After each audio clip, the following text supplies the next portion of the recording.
ناظرین السلام علیکم ورحمۃ اللہ وبرکاتہ۔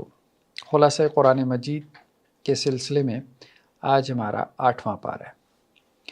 سورہ انعام کا مطالعہ چل رہا ہے، جو کہ ایک مکی صورت ہے، اور مکی صورتوں کے بڑے مضامین میں توحید ہے، رسالت کا تذکرہ ہے، رسالت کے ضمن میں رسولوں پر ایمان، پچھلی قوموں کے طرف جو رسول بھیجے گئے ان کے قصے، احوال اور واقعات، اور آخرت کا یعنی جنت اور جہنم کا تذکرہ ہمیں تفصیل سے ملتا ہے۔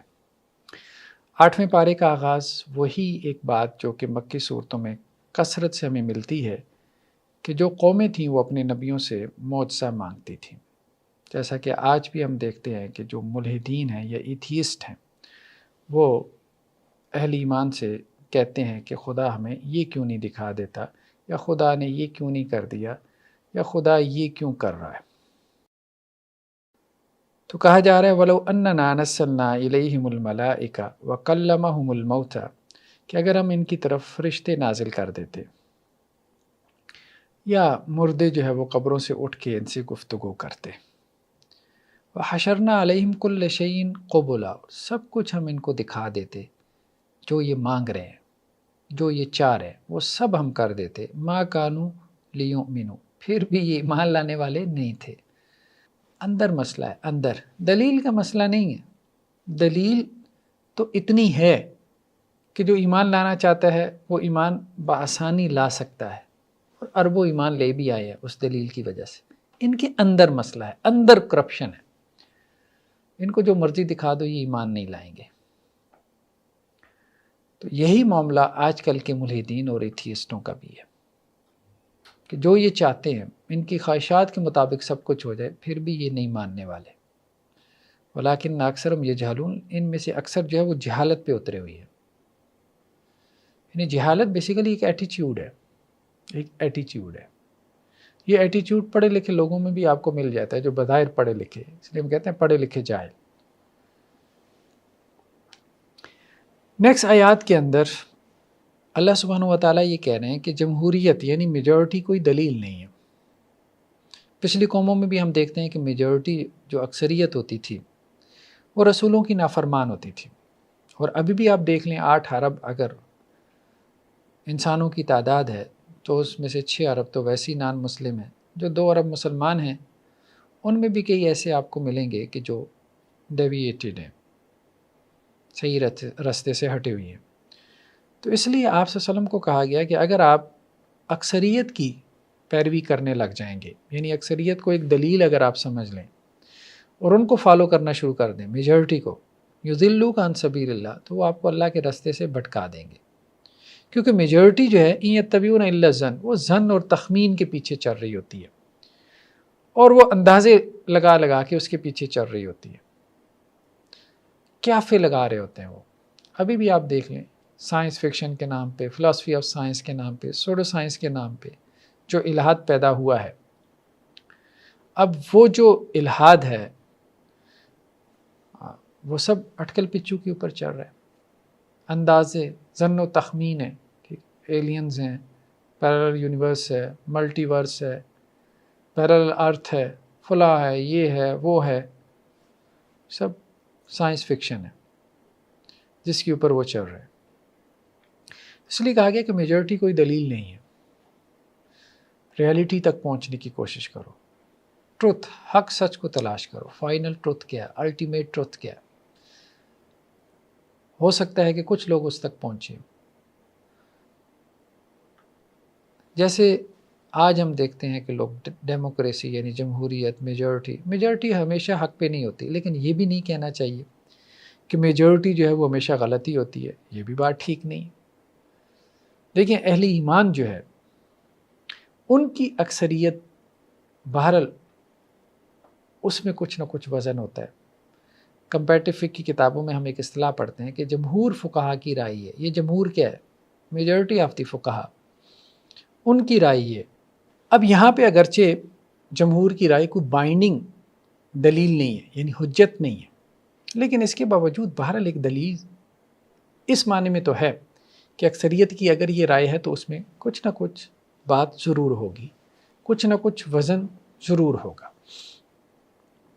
تو اس لیے ہمیشہ میجورٹی کی مخالفت کرنا وہ بھی درست ایٹیچیوڈ نہیں ہے. تو نہ تو میجورٹی ہمیشہ درست ہوتی ہے، نہ میجورٹی ہمیشہ غلط ہوتی ہے. تو اس لیے میجورٹی کی اس وجہ سے پیروی کرنا کہ وہ میجورٹی ہے، یہ ٹھیک رویہ نہیں. نیکسٹ آیات میں شرک کی ایک قسم کا تذکرہ کیا گیا.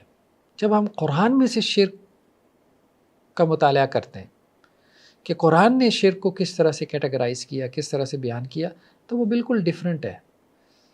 آپ کو بہت سارے لوگ نظر آئیں گے جو اپنے آپ کو موحد سمجھتے ہیں اور یہ سمجھتے ہیں کہ شاید وہ توحید پر ہیں، تو وہ شرک کی بہت سی ایسی قسموں میں مبتلا ہوں گے جن کو قرآن نے شرک کہا ہے. قرآن کہتا ہے شرک فی المحبہ بھی ہوتا ہے، محبت میں شرک. جیسی محبت اللہ سے کرنی چاہیے، انسان کسی اور سے ویسی محبت کرنا شروع کر دیتا ہے، مال و دولت سے، بیوی بچوں سے، اپنے محبوب سے. شرک صرف یہ نہیں ہے کہ بت کو سجدہ کر لیا یا قبر کا طواف کر لیا، بت سے مانگ لیا یا صاحب قبر جو ہے وہ اس سے استغاثہ شروع کر دیا. شرک صرف یہ نہیں ہے، اس کے علاوہ بھی شرک ہے. اس کو سمجھنے کی کوشش کرو. یہاں پہ قرآن جس شرک کا تذکرہ کر رہا ہے شرک فی الاطاعت، یہ محبت کے علاوہ شرک کی ایک قسم ہے کہ اگر کسی کی اس طرح سے بات ماننا شروع کر دو، کسی کو اس طرح سے فالو کرنا شروع کر دو گے جس طرح اللہ اور اس کے رسول کو فالو کرنا چاہیے، اس جذبے کے ساتھ، اس پیشن کے ساتھ، اس کمٹمنٹ کے ساتھ.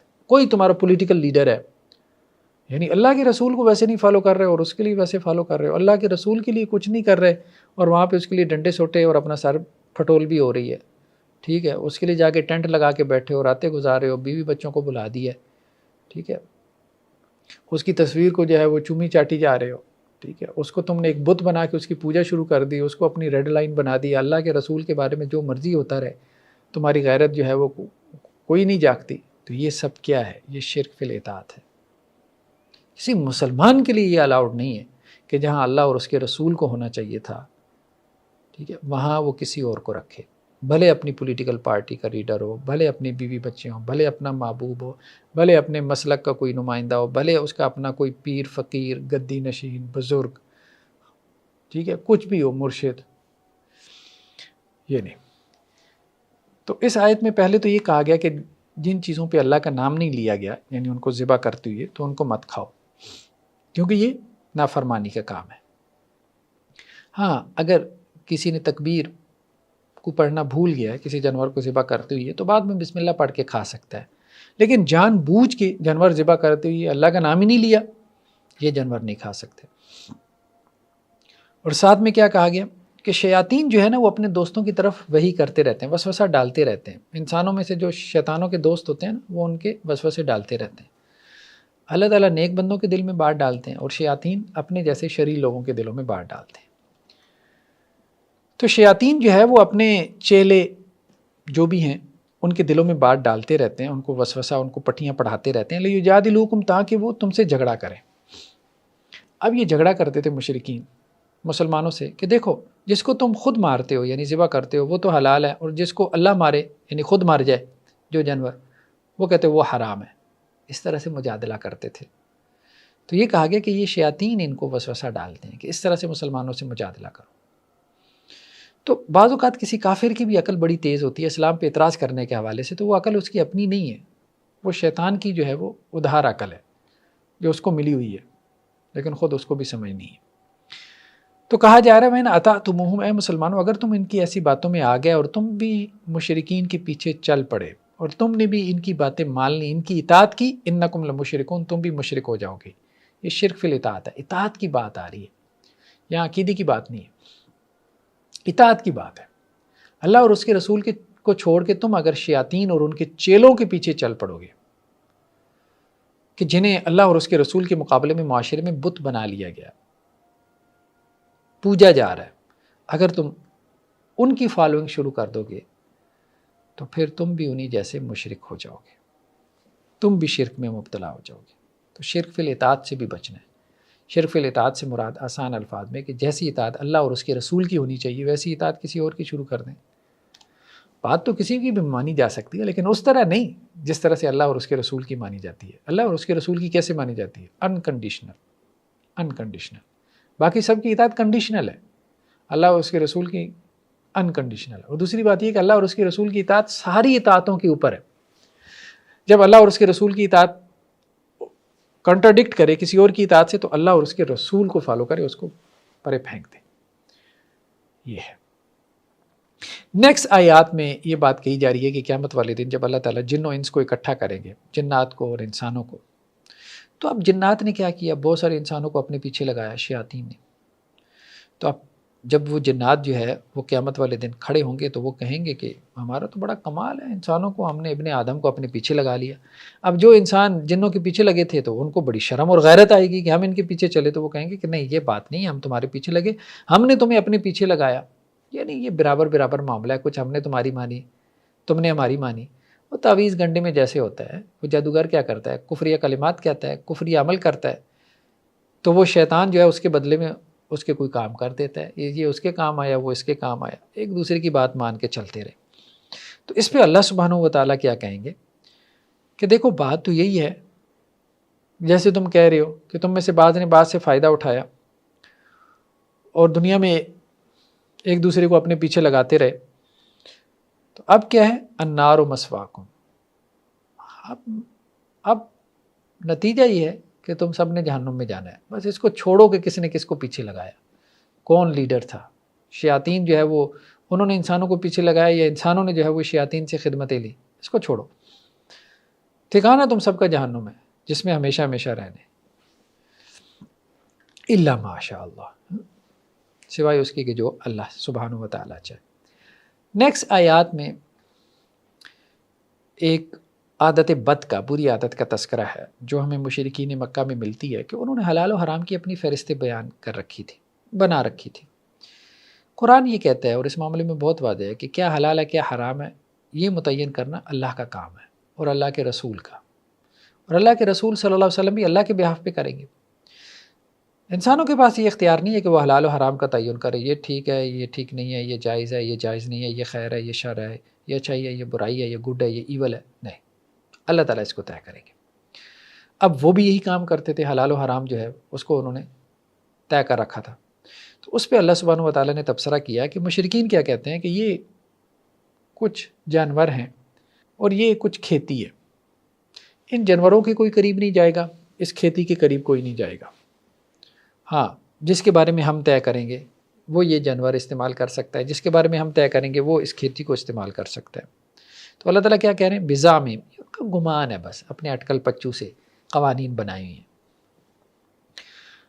اور کچھ جانور ایسے ہیں ان کے بارے میں وہ کیا کہتے ہیں؟ وَأَنْ آمُنْ حُرِمَتْ ظُهُورُهَا، بھئی ان پہ کوئی سواری نہیں کرے گا، ان کی پشت حرام ہے. اور کچھ جانور ایسے ہیں وَأَنْ آمُنْ لَا يَذْكُرُونَ اسْمَ اللَّهِ عَلَيْهَا، ان کو جب ذبح کرتے ہیں تو ان پہ نام نہیں لیتے اللہ کا، اور یہ اللہ کے اوپر جھوٹ باندھتے ہوئے ایسا کرتے ہیں، اور اللہ تعالیٰ انہیں اس کی جزا دے گا جو کہ وہ جھوٹ باندھ رہے ہیں. یعنی اس کی نسبت بھی اللہ کی طرف کر رہے تھے، جھوٹی فہرستیں بنا رکھی تھی حلال حرام کی، یہ کرنا ہے وہ نہیں کرنا، اس جانور کو ذبح کرتے ہوئے اللہ کا نام لینا ہے، اس کو ذبح کرتے ہوئے اللہ کا نام نہیں لینا ہے، اس جانور کی سواری کر سکتے ہیں اس کی نہیں کر سکتے، اور اس جانور کے پیٹ میں ہے جو ہے وہ ہمارے مرد کھا سکتے ہیں. یعنی وہ جانور ذبح کیا نا تو اس کے پیٹ میں بچہ تھا، حاملہ اونٹنی تھی یا کچھ بھی تھا، تو اب جو اس کے پیٹ سے بچہ نکلا یہ تو ہمارے مرد کھا سکتے ہیں اور ہماری بیویوں پہ حرام ہے، اور اگر وہ بچہ مردار ہوا تو پھر مرد اور عورتیں دونوں کھا سکتے ہیں. یہ سب وہ بیان کرتے تھے اور اس کی نسبت اللہ کی طرف کرتے تھے. تو قرآن نے اس پہ تنقید کی. امام مالک علیہ الرحمہ جب ان سے کوئی فتویٰ پوچھا جاتا ہے کسی چیز کے بارے میں تو وہ حرام کا لفظ استعمال کرتے ڈرتے تھے، استعمال نہیں کرتے تھے.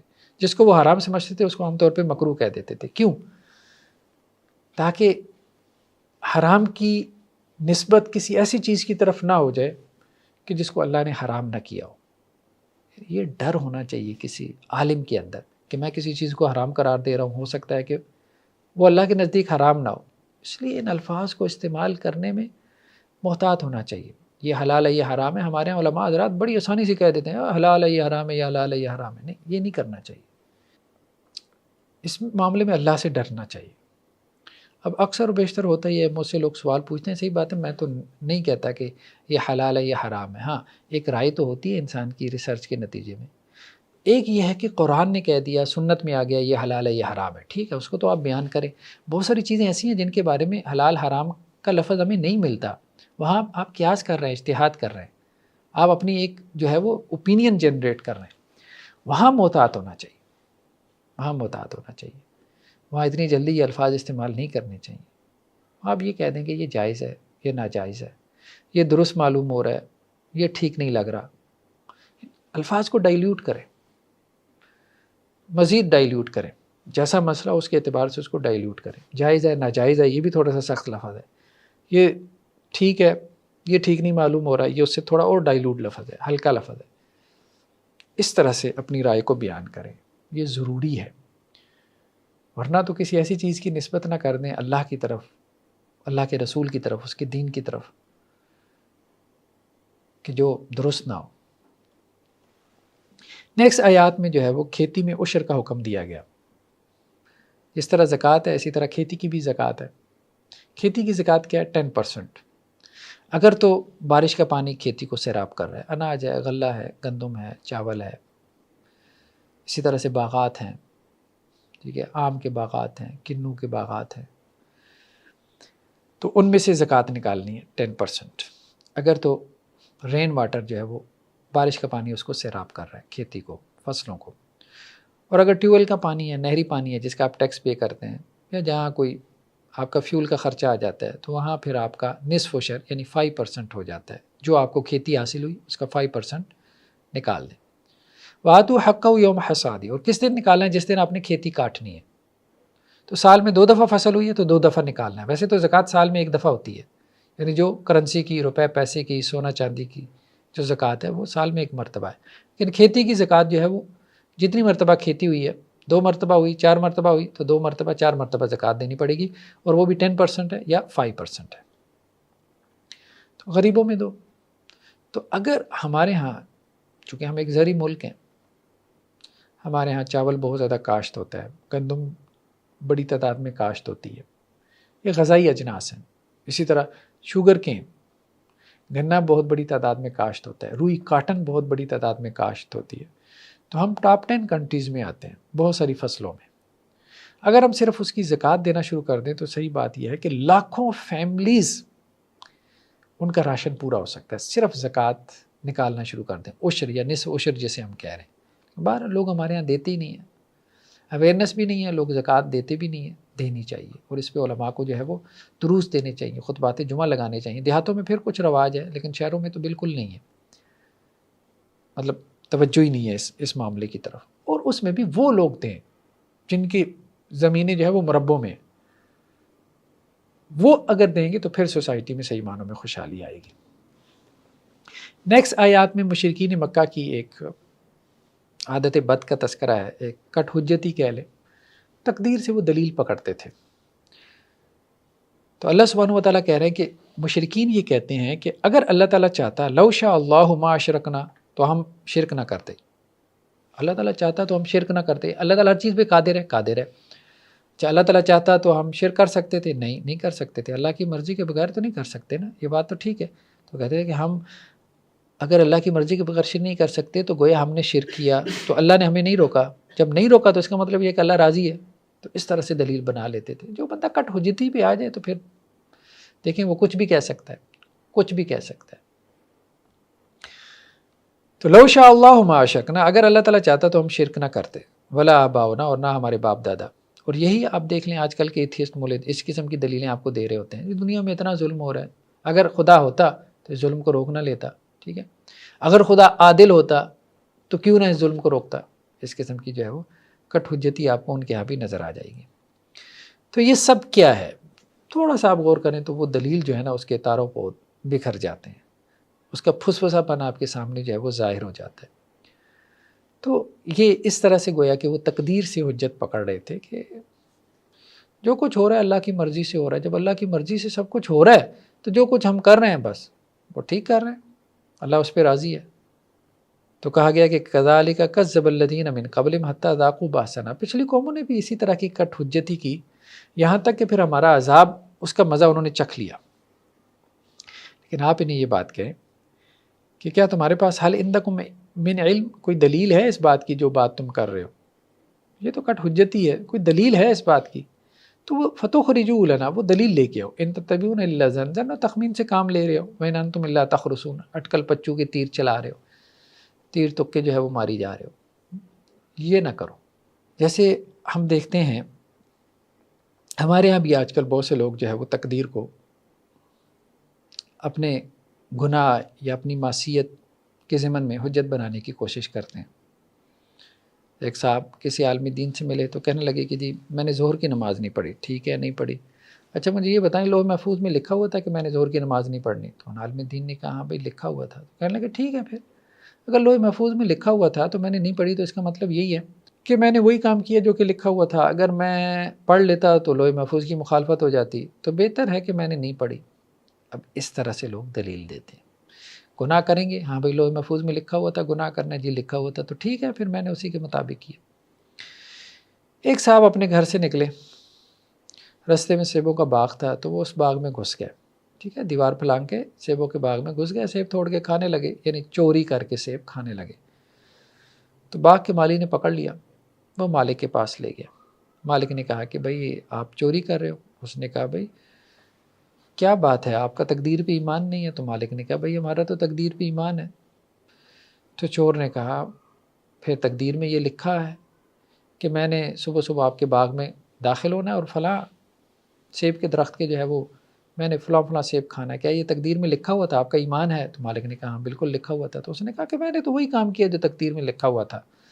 میں نے کہا ٹھیک ہے، بالکل یہ بات تو ٹھیک ہے، لیکن ہم یہ کہنا چاہتے ہیں کہ تم نے تقدیر کی پوری کتاب نہیں پڑھی، تم نے صرف اس صفحے تک تقدیر کی کتاب پڑھی ہے کہ جہاں تک یہ واقعہ لکھا ہوا تھا کہ تم نے جو ہے وہ ہمارے باغ میں داخل ہو کے سیب کے درخت سے فلاں فلاں سیب اتار کے کھانے ہیں۔ اس سے اگلے صفحات تم نے کیوں نہیں پڑھے جو اس میں لکھا ہوا تھا؟ تو چور نے کہا اچھا آپ بتا دیں کہ اگلے صفحات میں کیا لکھا ہوا تھا۔ تو مالک نے اپنے کارندوں کو کہا، اپنے گارڈز کو، کہ اس کو پکڑو اور اچھے طریقے سے اس کی جو ہے وہ پٹائی کرو، اور اس کو بتاؤ کہ تقدیر کی کتاب کے جو اگلے صفحات جو اس نے نہیں پڑھے اس میں یہ لکھا ہوا تھا، اور پھر اس کو بتاؤ کہ بھائی جو لکھا ہوا تھا ہم نے تو صرف وہی کیا۔ تو بھائی ٹھیک ہے، اگر اس طرح سے کٹ حجتی پہ اتر آنا ہے تو پھر اس کا جواب یہی ہے کہ اللہ تعالیٰ تمہیں جہنم میں ڈالے گا۔ جب جہنم میں ڈالے گا تو وہ بھی تمہاری تقدیر میں لکھا ہوا تھا، تو اللہ نے وہ کر دیا، یہ بھی کر دیا، تو پھر وہ بھی ہو گیا، بٹ ٹھیک ہے، پھر ساری تقدیر کے اوپر راضی رہو، ٹھیک۔ تو یہ کٹ حجتی ہے۔ تو کہنے کا مقصد یہ ہے کہ اس کٹ حجتی پہ نہیں اترنا چاہیے، یہ ڈٹائی کی ایک قسم ہے۔ نیکسٹ آیات میں اللہ سبحانہ و تعالیٰ یہ کہہ رہے ہیں کہ ایک تو حلال و حرام کی فہرست ہے جو کہ مشرکین نے اپنی طرف سے بنا لی، دوسرا وہ چیزیں جو اللہ نے حرام قرار دی ہیں وہ کیا ہے، ان کو فوکس نہیں کرتے۔ چلے وہ تو مشرک تھے، وہ نہیں فوکس کرتے، کیا آج ہم مسلمان ان محرمات کو، ان حرام چیزوں کو فوکس کر رہے ہیں جن کو اللہ تعالیٰ بتا رہے ہیں کہ دیکھو اللہ کے نبی اور رسول کو میں نے بھیجا، اس لیے بھیجا کہ وہ تمہیں قرآن پڑھ کے سنائیں اور تمہیں بتائیں کہ اللہ نے کیا حرام قرار دیا ہے۔ اللہ نے یہ بتانے کے لیے کہ یہ حرام چیزوں کی فہرست ہے، باقاعدہ حرام کا لفظ بول کے، اور اس حرام کو ہم نے فوکس ہی نہ کیا، وہ ہمارے خطبات اور دروس میں ہو ہی نہ، اور بقیہ حرام کی ہم نے جو ہے وہ تسبیح جو ہے وہ ہم پھیر رہے ہوں، تو یہ ٹھیک نہیں ہوگا۔ تو کہا گیا کہ اے نبی سلم آپ ان کو کہہ دیں تعالو آؤ اتلو ما حرم ربکم علیکم، میں تمہیں پڑھ کے سناتا ہوں کہ اللہ نے کیا حرام قرار دی ہے، اس حرام سے بچ کے دکھاؤ۔ سب سے پہلی چیز شرک، اللہ تشرکو بہ شیئا، اللہ کے ساتھ شرک نہیں کرنا، اس حرام سے بچو، اس کے بارے میں حساس رہو، شرک کے بارے میں حساس رہو، چھوٹے سے چھوٹے شرک سے بھی بچو، شرک خفی سے بھی۔ شرک خفی کیا؟ شو آف کرنا، ریاکاری، کسی کو دکھلانے کے لیے نیک عمل کرنا، اس سے بھی بچو۔ وبالوالدین احسانا، والدین کے ساتھ احسان کرو، یعنی والدین کی نافرمانی یہ بھی حرام کام ہے، اس سے بچو۔ ولا تقتلوا اولادکم من املاق، مفلسی کی ڈر سے اولاد کو قتل مت کرو، بچے مار دیتے ہیں، ٹھیک ہے، پرانے زمانے میں زندہ گاڑ دیتے تھے، قتل کر دیتے ہیں مفلسی کی ڈر سے۔ نحن نرزقکم وایاہم، ہم تمہیں بھی رزق دیتے ہیں اور ان کو بھی۔ ولا تقربوا الفواحش، فواحش کے، فوش کاموں کے، بے حیائی کے کاموں کے قریب بھی مت جاؤ، یعنی بے حیائی کو کمٹ کرنا وہ تو بہت بڑی بات ہے، بے حیائی کے قریب بھی نہیں جانا۔ تمہیں اگر پتہ ہے کہ لیپ ٹاپ کھولنے سے، موبائل کھولنے سے، انٹرنیٹ پہ بیٹھنے سے تم غلط ویب سائٹ کی طرف چلے جاؤ گے، تو تمہارے لیے اس کے قریب جانا بھی جائز نہیں ہے. یہ حرام ہے، اس حرام سے رکو. ما ظہر منہا وباطن، بے حیائی چاہے کھلم کھلا ہو چاہے چوری چھپے ہو. عام طور پہ تو بے حیائی چوری چھپی ہوتی ہے بند کمرے میں کنڈی لگا کے، تو وہ بے حیائی کا کام اللہ نے حرام قرار دیا، اس سے بچ کے دکھاؤ، اس سے بچ کے دکھاؤ. ولا تقتلوا النفس التي حرم اللہ الا بالحق، اور کسی جان کو قتل مت کرو. یہ حرام کام ہے، ٹھیک ہے. چوری چھپے کی ڈیٹس مارنا، ٹھیک ہے، نامحرم سے ملاقاتیں کرنا، ٹھیک ہے، زنا اور بدکاری کے رستے جو ہے وہ کھولنا. تو زنا بھی عام طور پہ چوری چھپے کا ہی ہوتا ہے. تو بے حیائی جو ہے وہ کھلم کھلا اعلانیہ ہو، لوگوں کے سامنے ہو، یا چوری چھپے ہو. کوئی کہے میں تو سامنے کر رہا ہوں، بھائی سامنے بھی کر رہے ہے تو بے حیائی. سامنے کرنے سے کیا ہوتا ہے؟ بے حیائی ختم ہو جاتی ہے؟ نہیں، پھر وہ بڑی بے حیائی بن جاتی ہے. اتنا بے حیا انسان ہے کہ لوگوں کے سامنے بے حیائی کا ارتکاب کر رہا ہے اور اس پہ شرم بھی نہیں آ رہی اس کو. تو یہ وہ چیزیں ہیں جن کو اللہ نے حرام قرار دی ہے، ٹھیک ہے. ذالکم وصاکم بہ لعلکم تعقلون، سمجھو ان باتوں کو سمجھو، یہ حرام ہے، اس سے رکو. نیکسٹ آیات میں ایک مسلمان کا کیا لائف سٹائل ہونا چاہیے، کیا طرز زندگی ہو. اے نبی صلی اللہ علیہ وسلم آپ ان سے کہہ دیں ان صلاتی و نسکی، میری نماز، میری قربانی، و محیایا و مماتی، میرا زندہ رہنا، میرا مرنا، جب تک زندہ ہوں اللہ کے لیے. ہاں، کسی پارٹی کے لیے نہیں، کسی مسلک کے لیے نہیں، اللہ کے لیے، اللہ کے دین کے لیے. جیسے دیکھیں لوگ اپنے لیڈرز کے اوپر قربان ہو جاتے ہیں، زندگیاں دے دیتے ہیں. اپنی زندگی کا مقصد یہ بنایا ہوا ہے کہ فلاں پارٹی کے لیے جان دے دینی ہے، فلاں لیڈر کے لیے جان دے دینی ہے. اللہ اور اس کے رسول کی خاطر، کتاب و سنت، بس ان کے ساتھ تمہارا تعصب ہونا چاہیے. تو میرا جینا اللہ کے لیے اور میرا مرنا بھی اللہ کے لیے. شہادت کی موت، شہادت کی موت، یعنی جب مرنا ہے تو اپنے خون سے جو ہے وہ اللہ کے لیے گواہی دینی ہے. اور جب تک زندہ ہونا ہے تو اپنی زندگی سے جو ہے، یعنی تمہیں دیکھ کے اللہ یاد آ جائے. یہ ہے وَمَحْيَايَ وَمَمَاتِي لِلَّهِ. اللہ کے لیے جینا مرنا کیا ہے کہ جب تک انسان زندہ ہے تو لوگ کہیں بھائی اس کو دیکھنے سے اللہ یاد آ جاتا ہے. تو اللہ کی ایک نشانی ہے، یعنی اس کی ذات میں جو دین موجود ہے. دینداری اس کا نام نہیں ہے کہ ظاہری حلیہ جو ہے وہ دینداروں جیسا بنا لیا ہو. ظاہری حلیہ دینداروں جیسا ہے اور اندر آپ کے اخلاقیات کچھ بھی نہیں ہے. لوگ آپ کے قریب آ کے جو ہے وہ کھڑیں گے، یار ہم حضرت کے قریب رہتے ہیں، ہمیں پتہ ہے کہ کیا ہے کیا شے نہیں ہے. وہ تو دین سے کیا نزدیک ہوں گے، سب سے زیادہ آپ کے جو نزدیک ہوں گے وہ دین سے دور ہوں گے. تو دین صرف حلیے کا نام نہیں ہے. ہمارے ہاں بہت سے لوگ جو ہے وہ ظاہری حلیہ جو ہے وہ دینداروں جیسا بنا لیتے ہیں اور یہ سمجھتے ہیں کہ ہماری زندگی جو ہے وہ اللہ کے لیے ہے. نہیں، ظاہری حلیہ بنانے سے نہیں، باطن بھی، اخلاق بھی، سب کچھ سنت کے مطابق ہو جائے.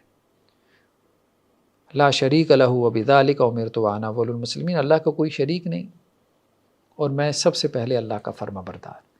جب بھی کوئی اللہ کا حکم آئے سب سے پہلے، سب سے آگے آپ کھڑے ہوں اللہ کا وہ حکم پورا کرنے کے لیے، نہ کہ اس کی تعویلیں کر کے اپنے حق میں اس کو موڑنے کے لیے.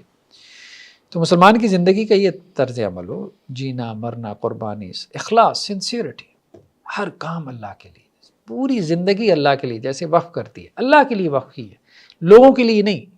اس لیے نہیں کہ بظاہر دین کے لیے ہے لیکن اس دین سے جو کچھ مل رہا ہے، ٹھیک ہے، جو چودراہٹ مل رہی ہے اس دین سے، جو عہدہ مل رہا ہے، جو گاڑیاں مل رہی ہیں، جو گارڈز مل رہے ہیں، جو ایسٹس بن رہے ہیں اور ایک اپنی پوری امپائر کھڑی ہو رہی ہے مدرسے کی صورت میں، جماعت کی صورت میں، اس سے آپ فائدہ اٹھا رہے ہیں، جو آپ کو فیم مل رہی ہے، اس کے لیے نہیں، اس کے لیے نہیں.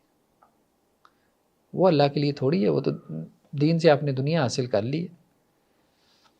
تو خالص اللہ کے لیے.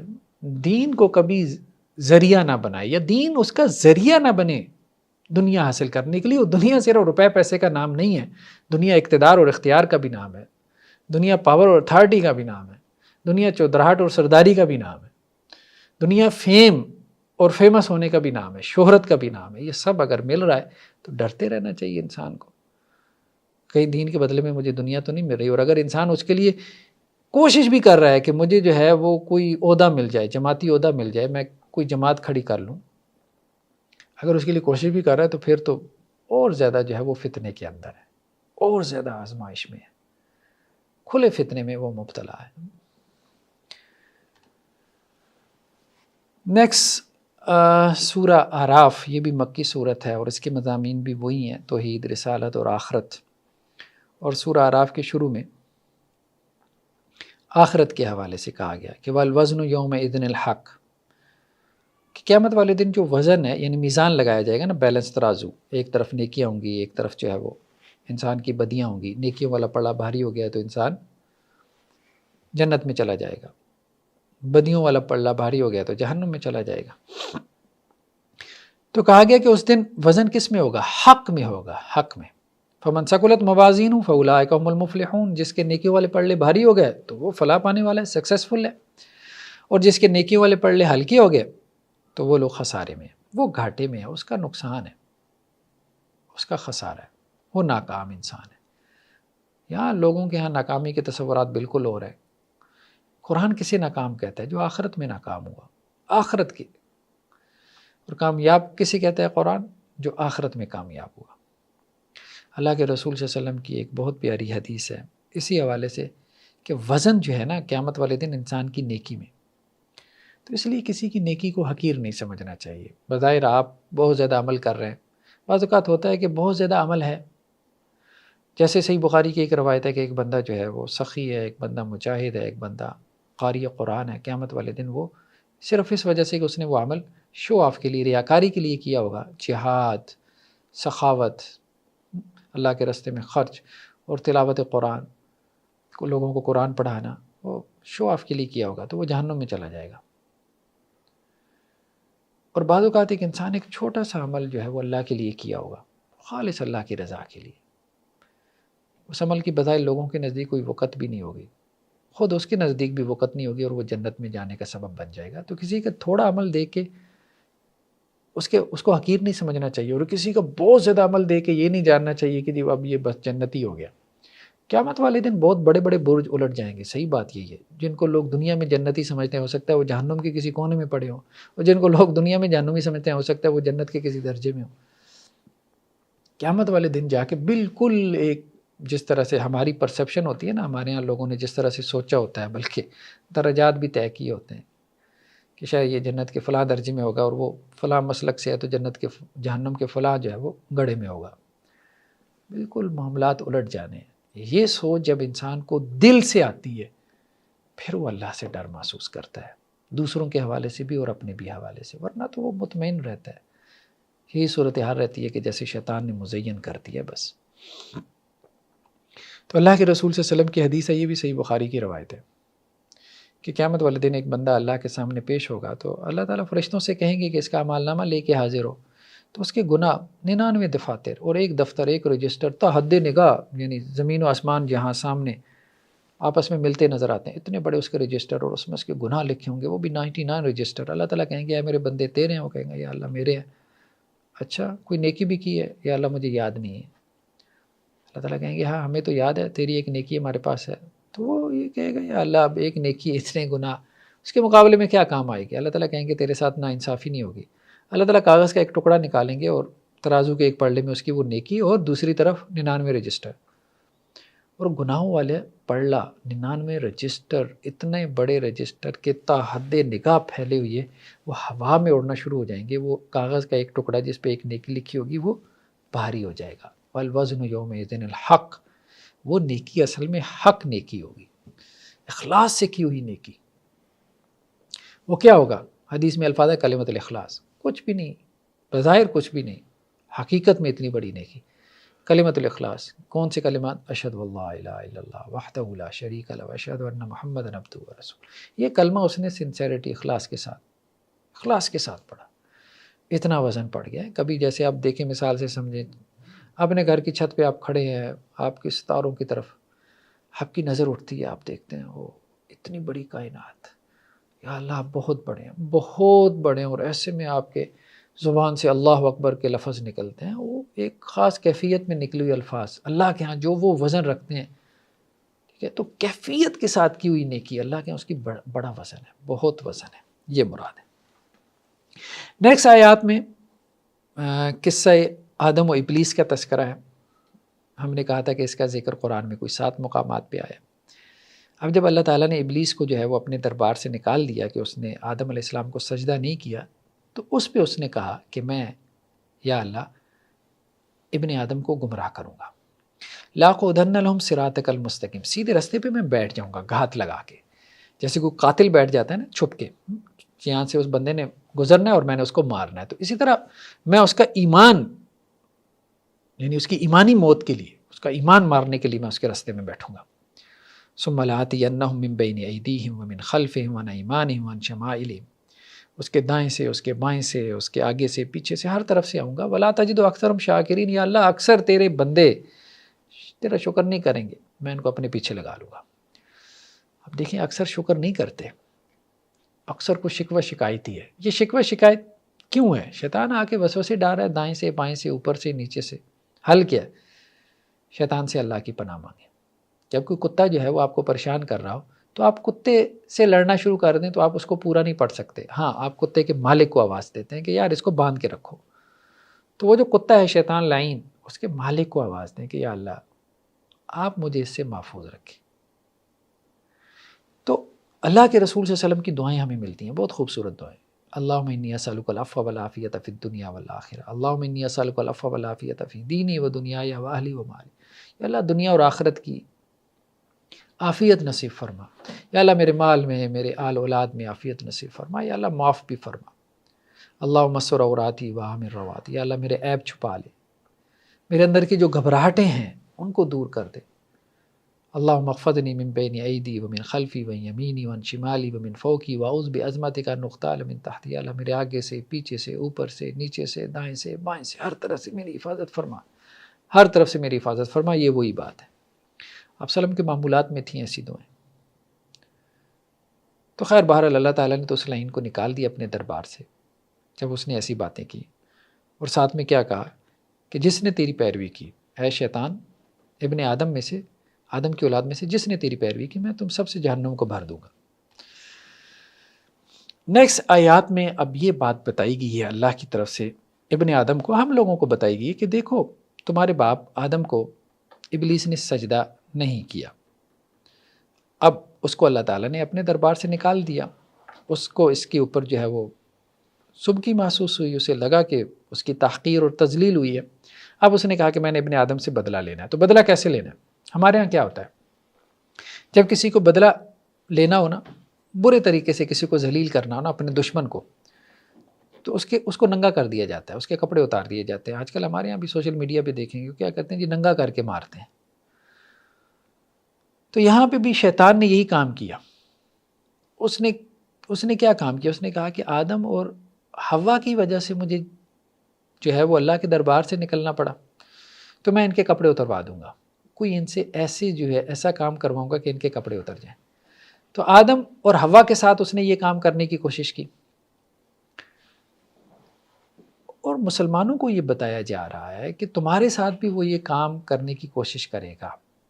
انسانوں کو یہ بتایا جا رہا ہے، آدم کی اولاد کو، کہ تمہارے ساتھ وہ یہی حرکت کرے گا جو تمہارے باپ دادا کے ساتھ کر چکا۔ تو اے بنی آدم لا یفتننکم الشیطان، شیطان تمہیں دھوکے میں نہ ڈال دے، فتنے میں نہ مبتلا کر دے۔ کیسے؟ کما اخرج ابویکم من الجنہ، اس نے تمہارے باپ دادا کو جنت سے نکلوایا، ینزع عنہما لباسہما لیریہما سوآتہما، ان دونوں کا لباس اتروا دیا اور ان کی شرمگاہیں ایک دوسرے کے اوپر ظاہر ہو گئیں، یعنی بے لباس کر دیا انہیں۔ ٹھیک ہے، تو یہی کام وہ تمہارے ساتھ کرے گا۔ تو دور جاہلیت میں بھی کیا ہو رہا تھا کہ مشرکین کیا کرتے تھے، ننگے ہو کے بیت اللہ کا طواف کرتے تھے، اس کو نیکی سمجھتے تھے۔ آج بھی ہمارے یہاں ننگ دھڑنگ جو ہے وہ جو بہت پہنچی ہوئی شخصیت ہے، بالکل کپڑے نہیں پہنے، بہت پہنچی ہوئی شخصیت ہے، عجیب و غریب قسم کا تصور ہے، بے حیائی اور یعنی فحاشی پھیلا رہے اور اس کو بزرگ بنایا ہوا ہے۔ پھر کیا ہے، وَإِذَا فَعَلُوا فَاحِشَةً قَالُوا وَجَدْنَا عَلَيْهَا آبَانَا، کو بے حیائی کا کام کرتے ہیں اس کو دین بنا لیتے ہیں اور کہتے ہیں ہمارے باپ دادا بھی تو ایسے کرتے چلے آئے۔ وَاللَّهُ أَمَرَنَا بِهَا، اور اللہ نے ہمیں حکم دیا۔ قُلْ إِنَّ اللَّهَ لَا يَأْمُرُ بِالْفَحْشَاءِ، آپ ان کو کہہ دیں کہ اللہ بے حیائی کا حکم نہیں دیتا۔ وَتَقُولُونَ عَلَى اللَّهِ مَا لَا تَعْلَمُونَ، اللہ کے اوپر جھوٹ باندھنا بند کرو، جو جانتی نہیں ہو وہ اللہ کے ذمہ لگائی جا رہے ہو۔ تو ایک تو بے حیائی کا کام، دوسرا اللہ کے کھاتے میں ڈال دیا، اللہ کے کھاتے میں ڈال، جی مجذوب ہے، بہت پہنچی ہوئی شخصیت ہے۔ تو شیطان یہی کام کرنا چاہتا ہے۔ اس وقت آپ کا میڈیا، پورا انٹرنیشنل میڈیا ہو، آپ کا لوکل میڈیا ہو، فلم انڈسٹری، ڈرامہ انڈسٹری، پھر اس کے بعد چلے فلم کو، ڈرامے کو چھوڑے، جو آپ کی یہ مارکیٹنگ انڈسٹری ہے، سب عورت کو ننگا کرنے پہ لگی ہوئی ہے، کپڑے اتروا دو اس کے۔ ٹھیک ہے، یہ صورتحال ہے ممالک کے اندر جو ہے وہ یہ لیجسلیشن ہو رہی ہیں۔ ابھی کل ہی میں ٹویٹر کے اوپر دیکھ رہا تھا کہ برلن نے یہ ڈیسیجن لیا ہے کہ پبلک پلیسز پہ جو سوئمنگ پولز ہیں وہاں پہ عورتیں جو ہے وہ اپنی ٹاپ اتار کے جو ہے وہ مردوں کے ساتھ سوئمنگ کر سکتی ہیں.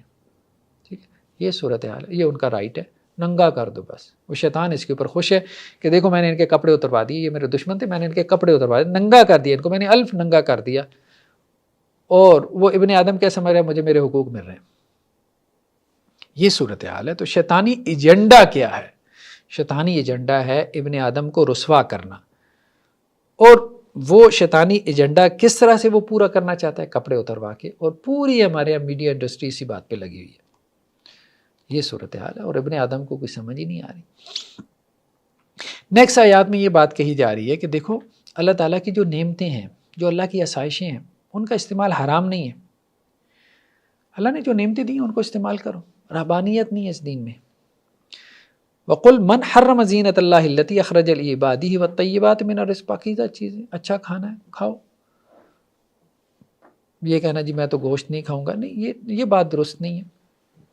کھانا معتدل کھانا ہونا چاہیے. ٹھیک ہے، کھانے میں اسراف نہ ہو، فضول خرچی نہ ہو، ضرورت سے زائد نہ کھائے.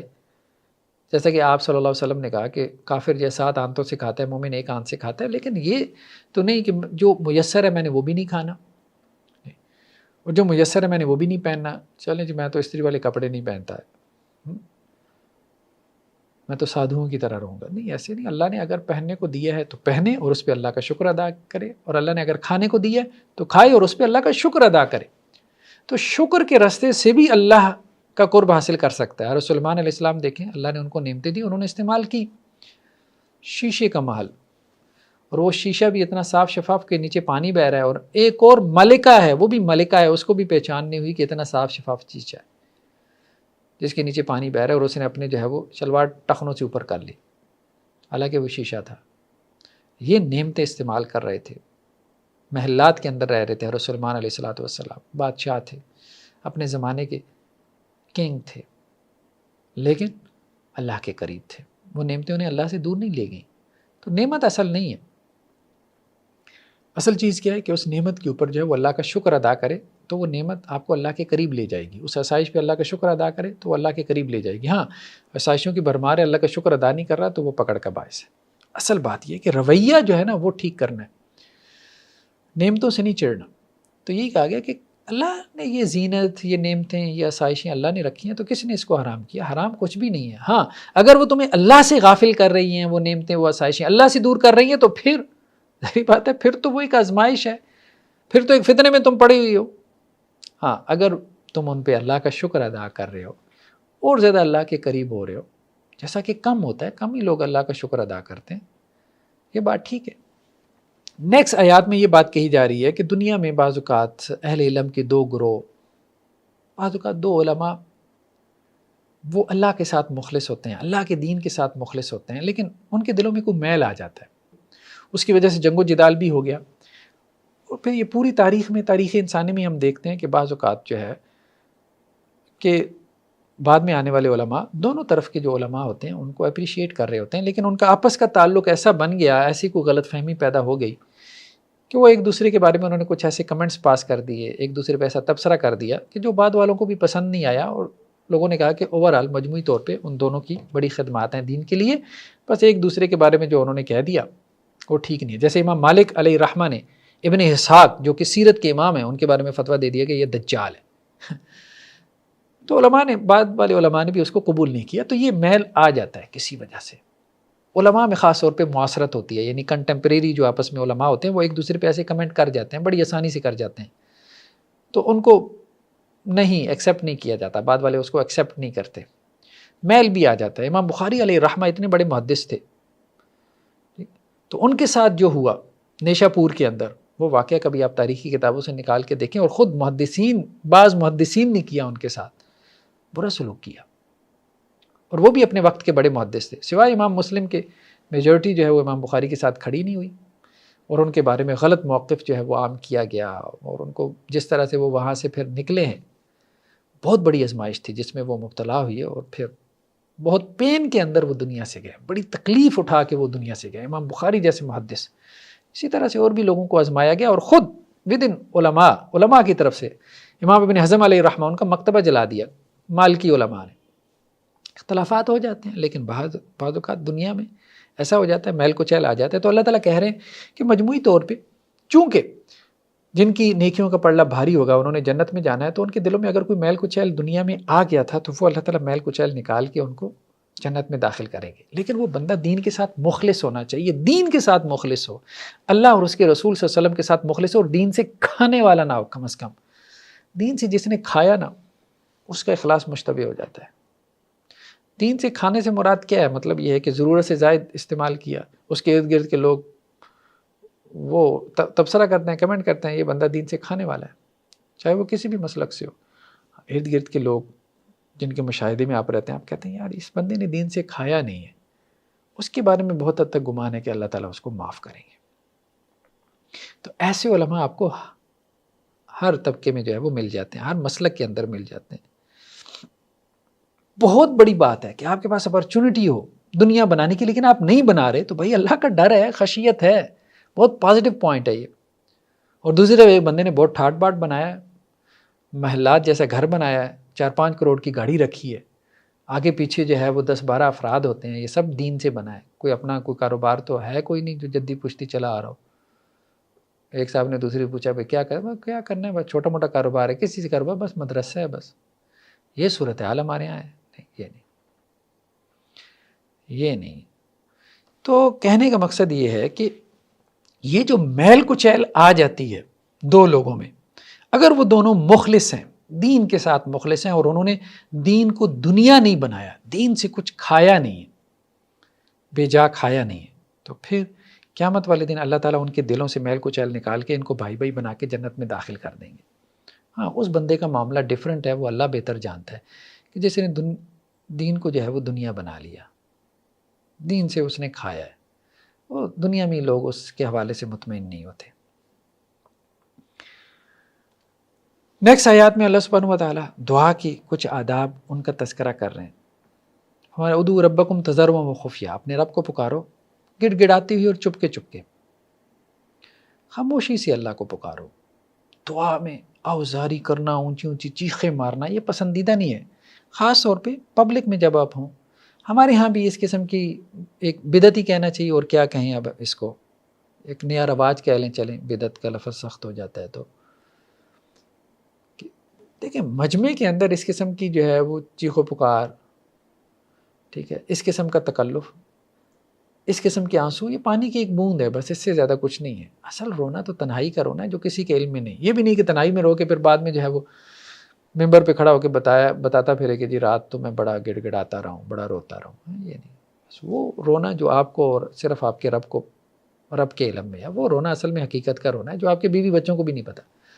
وہ جو آپ اپنی بیوی کے ساتھ جو ہے وہ ایک بستر پہ سوئے ہوتے ہیں، دوسری طرف رخ کر کے، اور آپ کے آنسو نکل رہے ہوتے ہیں اللہ کے ڈر اور خشیت سے. یہ وہ آنسو ہیں جو اللہ کے یہاں قدر کر. اور سلف میں سے ایسے تھے جو 40 سال تک ایک بستر پہ اپنی بیوی کے ساتھ دوسری طرف رخ کر کے روتے رہے، اور ان کی بیوی کو معلوم نہیں ہوا. یہ بیسیکلی رونا ہے. بھائی سلفی منہج تو یہ ہے، یہ تو سلفی منہج نہیں ہے. چند چیزوں میں ہم نے جو ہے وہ سلفی منہج کو پکڑ لیا، اصل میں تو یہ منہج عبادت کے اندر خشیت الہی میں جو سلفی منہج ہے اس کو پکڑنے کی ضرورت ہے، اس سے تربیت ہونے والی ہے. وہ ہم نے دوسروں کے اوپر جو ہے وہ فتوے لگانے میں جو سلفی منہج تھا ہم اس کو تلاش کرتے رہے، اس سے ہماری کیا تربیت ہونی تھی. اس کے کہ مزید جو ہے وہ کچھ ہم جو ہے ہمارے اندر کو بڑائی آ گئی، کو عجب آ گیا کہ ہم کچھ بن گئے. ہمارے جو سلف صالحین تھے، خاص طور پہ تابعین اور محدثین کی جماعت، ان کی خشیت، ان کا ورع، ان کا تقوی اسماء و رجال کی کتابوں میں کبھی اس پہلو سے دیکھیں. عجیب و غریب قسم کے اقوال ملیں گے، انسان حیران رہ جاتا ہے. یہ حضرات صوفیاء تو بہت پیچھے ہیں. مجھے بلکہ کچھ ہمارے دوست کہنے لگے جو کہ صوفی طبقے سے تعلق رکھتے ہیں، کہتے ہیں کہ جب محدثین کی زندگیاں پڑھتے ہیں تو ایسے لگتے ہیں کہ اصل میں تو صوفی یہی تھے. یہ بات درست ہے. بہت خشیت، بہت تقوی، بہت ورع، اور ان کو زہاد کہتے تھے، زاہدوں کی تحریک تھی. آج وہ ہے ہی نہیں. وہ سلفی منہج جو ہے وہ راتوں کو کس طرح سے کھڑے رہتے تھے، کس طرح سے اپنی نیکی کو چھپاتے تھے، کس طرح سے جو ہے وہ اپنا. یہاں تو یہ سب ہے کہ بس اعلان میں لگی ہوئی ہیں، بس کسی طرح سے دوسرے کو پتہ چل جائے کہ ہم کیا نیکی کر رہے ہیں. یہ نہیں ہونا چاہیے. تو دعا میں چپکے چپکے خاموشی سے کرنی چاہیے. باقی اجتماعی دعا کی جا سکتی ہے، اونچی آواز سے بھی کی جا سکتی ہے. ہم کسی اس فقہی اس میں نہیں جا رہے، کوئی فتویٰ نہیں دے رہے، نہ اس کی طرف جانا چاہتے ہیں، نہ ہماری وہ ڈومین ہے. قرآن کا اصل مقصد جو ہے وہ اصلاح ہے، یا یہ ہے کہ ایک غور و فکر پیدا ہو. ٹھیک ہے ایک عمل کر رہے ہیں بٹ ٹھیک ہے ہم اس میں نہیں جاتے، جائز ہے ناجائز ہے، بس ہم نے غور و فکر کرنا ہے اپنے اس عمل میں. میں نے بھی دعائیں کروائی ہیں اونچی آواز سے، لوگوں کو رلایا، خود بھی رویا ہوں لیکن ایک وقت میں آ کے یہ بات سمجھ میں آئی ہے کہ نہیں یہ ٹھیک نہیں ہے. تو اپنی اصلاح کرنے کے بعد جو ہے محسوس ہوا ہے کہ یہ ٹھیک نہیں ہے. بہرحال مشورتاً ایک بندہ عرض کر سکتا ہے. باقی کسی کو اگر کوئی اس طرح سے اونچی آواز سے رو رہا ہے تو نہیں، برائے مہربانی اس کو غلط بھی نہ سمجھے. اب یہ بھی نہ سمجھے وہ ریاکار ہے تو میں تنہائی میں رو رہا ہوں تو میں بڑا ٹھیک ہوں. ہو سکتا ہے کہ آپ کی تنہائی کا رونا اللہ کے یہاں قابل قبول نہ ہو، اور وہ وہاں جو مجمع میں رو رہا ہے اور اس کے بھلے فوٹو بھی لگا رہا ہو یار فیس بک کے اوپر، چھوڑیں اس کو، چھوڑ دیں، ایک عمومی بس بات کر دیں، بس ٹھیک ہے مجھے یہ سمجھ میں آتی ہے یہ ٹھیک ہے یہ غلط ہے. اسپیسیفک پرسن کے بارے میں کچھ نہیں کہہ سکتا، بھلے وہ اشتہار لگا رہا ہو اپنی دعاؤں کے، بھلے وہ مجمع کو رلا رہا ہو، ٹھیک ہے. میرے ذہن میں کبھی یہ خیال بھی نہیں آنا چاہیے کہ جی وہ ریاکار ہے اور میں تنہائی میں روتا ہوں اور میں بڑا مخلص ہوں. ہو سکتا ہے اس کا وہ رونا اللہ کو قابل قبول آ جائے میرے اس خیال کی وجہ سے، اور میرا وہ رونا رد ہو جائے. یہ جب ہم سلف کے اقوال پڑھتے ہیں نا تو یہ گہرائی ہمیں ملتی ہے. نیکسٹ آیات میں پچھلی قوموں نے جو اپنے نبیوں کا انکار کیا، اور خاص طور پہ انبیاء کی جو دعوت کا مرکزی نقطہ، جتنے بھی نبی آئے تو مرکزی نقطے تھے ان کی دعوت کے. قرآن میں جہاں بھی پچھلی قوموں کے احوال بیان کیے گئے قرآن نے ان دو نقطوں کو اجاگر کیا: اللہ کی عبادت، رسول کی اطاعت. بس اللہ کے ساتھ اس کی عبادت میں کسی کو شریک نہ ٹھہراؤ، رسول کی اطاعت میں کسی کو اس کے برابر لا کے کھڑا نہ کرو. بس یہ بہت اہم نقطہ ہے. جس طرح اللہ کی عبادت میں کسی کو شریک ٹھہرا دو گے تو توحید میں شرک ہو جائے گا، اسی طرح کسی کو رسول کی اطاعت کے برابر لا کے کھڑا کر دو گے تو رسالت میں جو ہے وہ شرک کے مرتکب بن جاؤ گے. تو فرمایا گیا کہ ہم نے نوح علیہ السلام کو ان کی قوم کی طرف بھیجا تو ان کی کیا دعوت تھی؟ یا قوم اعبدوا اللہ، اے میری قوم اللہ کی عبادت کرو، ما لکم من الہ غیرہ، اللہ کے علاوہ کوئی معبود نہیں. شرک اس وقت کا جو سب سے بڑا منکر ہوتا تھا، نبی آ کے سب سے بڑے منکر کو چیلنج دیتا تھا. تو اکثر و بیشتر قوموں کے اندر سب سے بڑا منکر کیا تھا؟ شرک تھا. تو نبیوں نے آ کے شرک کی نفی کی، سب سے پہلے شرک کی نفی کی. اس کے بعد قوم عاد کی طرف حضرت ہود علیہ السلام کو بھیجا گیا تو انہوں نے بھی کیا دعوت دی؟ یا قوم اعبدوا اللہ، اللہ کی عبادت کرو، ما لکم من الہ غیرہ، تمہارے لیے اللہ کے علاوہ کوئی معبود نہیں. افلا تتقون، کیا ابھی بھی ڈرتے نہیں ہو؟ ابھی بھی شرک سے نہیں بچتے؟ حضرت ہود علیہ السلام کی بھی یہی دعوت تھی. پھر قوم سمود کی طرف حضرت صالح علیہ السلام کو بھیجا گیا تو ان کی دعوت کیا تھی؟ یا قوم اعبدوا اللہ، اے میری قوم کے لوگوں اللہ کی عبادت کرو. یار قوم کہنے میں کوئی حرج نہیں ہے، یہ سارے مشرک تھے. لیکن نبی کیا کہہ رہے تھے؟ اے میری قوم کے لوگوں. کہیں پہ یہ بھی کہا کہ اے ہمارے بھائی ہو. آج تو دوسرے مسئلے کے لوگوں کو اپنا بھائی کہہ دے تو لوگ پیچھے پڑ جاتے ہیں، پتہ نہیں اسلام میں رہا بھی ہے کہ نہیں رہا.